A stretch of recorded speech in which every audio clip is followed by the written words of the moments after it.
makes sense both to developers and to the county to follow through with. So our goal is within, guess we'll see what happens through the summer, but within several months to be able to come back, having talked with all of those groups, and put an ordinance, a draft ordinance before you. And then at that point, what we'll do is we'll go down kind of line by line, because at some point, that's what we need to do. So, thank you very much for your input, and we'll be back. Okay. All right. Thank you very much. Look forward to the next level of discussion. Mr. Chairman, Mr. Pinchers. I will be bringing forward the issue of with environmental health and their policy on septic, hooking up to existing septic. Separate of this Yeah, item? exactly. Okay. I, All right. that's because it's a special agenda item. So Okay. I will be doing that in the near future. All right. To Huh? I did that 6 months ago and it didn't work. Okay, I'm not sure which staff, but you could refer to the executive office to follow up. Well, I'd gladly do that. If, or, okay. Supervisor Pinches, how about you either work that out or you bring it back to us separately? Your discretion. okay. Okay. All It right. needs to be brought forward. Sure. I don't Okay. care who brings it forward, but it needs to be brought forward. You bet. Okay, we've got a number of items to finish up before the end of the day, and one last real action item we have is 8B. This is an update regarding Proposition 40 funding, Resource Bond Act per capita program, First District. Supervisor Delbar, please. Well, Mr. Chairman, it's actually not an action item, it's just a report out. As we did a couple of years ago, we allocated and approved the allocation of the Prop 40 funds, 1.2 million 6 ways, with 200,000 to the county parks and an additional 200 to each district. And proud to report that we have a list of 4 different projects here that the first district, they're in the first district that are allocating, receiving these funds. First and foremost is the Potter Valley Park, that there is not a county park in Potter, and the facilities are not there, obviously, and what Redwood Valley has is a wonderful park that the Lions have developed over the years, and it's actually one that's used extensively for birthday parties and family events, and it consists of the playground equipment and barbecue pit and covered area and picnic tables, and that is one that we want to replicate on the Potter Valley Parks and Rec property in Potter, so we will have a groundbreaking for that on Saturday. Also at Redwood Valley Park, General Services had at one point developed a dog park around the outside of the baseball field. Had some issues with that, but what we did learn in doing so was that there is a huge demand for a dog park in the area. So, as we've seen in the paper, there has been an interest of getting a dog park just built in Low Gap Park up the road here, and we'll be putting $5,000 towards that, and the folks involved are still short some funds and are extremely tickled to see that this is going to be able to put them a long way towards completing that dog park. Our Mill Creek parks, our county parks, $10,000 towards putting new picnic tables and restroom retrofits, because that is a jewel up there, and now that we have the gate closed on the dam, we can actually maybe by the time we get some more rain, I'll have a chance to fill it, but we will at least have a nice park area that can be revitalized.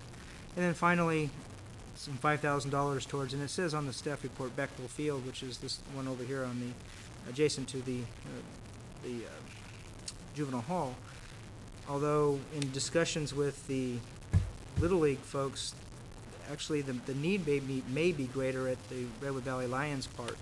So between those two county-owned facilities, in cooperation with the North Ukiah Little League organization will be able to determine what the best use of those funds would be. So everybody's very enthusiastic about the opportunity to make some improvements to this area and for the benefit of our community. So I just wanted to report that out, so I appreciate the opportunity.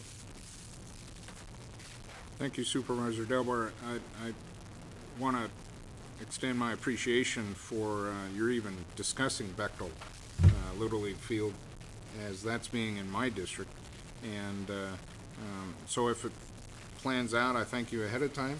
If it doesn't, I certainly want to extend my appreciation that you even thought of that ball field, and it just so happens to be in my district. So I just want to make comment to that. And I'm happy to assist you.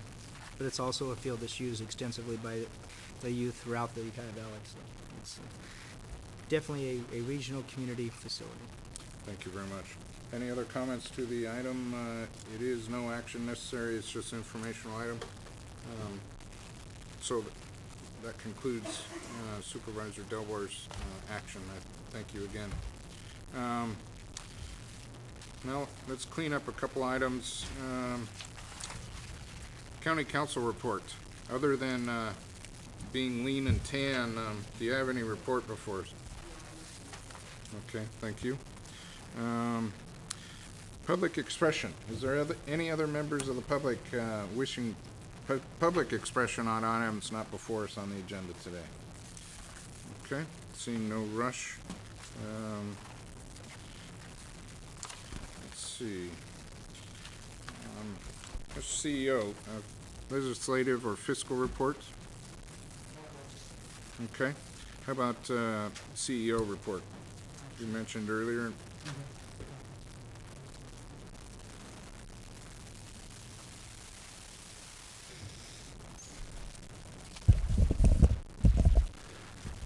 This is actually left over from last week, May 6th. We went to the 5:30 rule before we could go through this staff report. What we were attempting to do is we wanted to update you on the status of the budget process. Actually, on Monday, May 5th, the budget team, which is the auditor, controller, Jennifer Wyatt, myself, and Allison, had finished going through department budgets. And when budgets are submitted, there are a lot of items in there. Sometimes they have questions we resolve during the process as we're going along. So that was our first opportunity to report out to you what the magnitude of the problem we were looking at with those budgets that were actually submitted on April 14th. And the impact goes somewhere between $2 million and $9 million. And that really is based upon the $2 million is if everybody had met their 6% figure, target net county cost figure that we had given them, which some departments were not able to do, but did present plans to us and how we could, if in the course of recommendations to the board, how we could get them to 6%. And then there were a number of departments that said this is what they needed over and above the 6% cut in order for them to maintain their operations. So that's how we got that wide swing of a number between approximately $2 million and $9 million. Keep in mind that $9 million figure does include a payment to Teeter that we skipped in previous years, but the Teeter payment is included in there this year. I don't know if we'll be able to make that payment based on where we are right now, but we're examining all options. As I'm sure some of you have heard, last week things deteriorated at the state level, and one of the recommendations being made out of committee was to eliminate all subsidies to law enforcement, and law enforcement includes probation as well as the sheriff's department, all of the range